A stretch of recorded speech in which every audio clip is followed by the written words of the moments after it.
প্রিয় গাইস, আসসালামু আলাইকুম।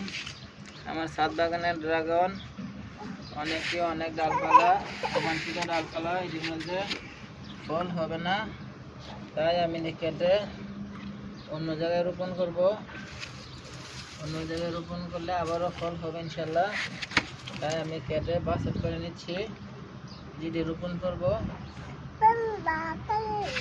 অনেক সুন্দর, এই যে আমার বাগান অনেক ফাঁকা হয়ে গেছে মোটামুটি, আলহামদুলিল্লাহ।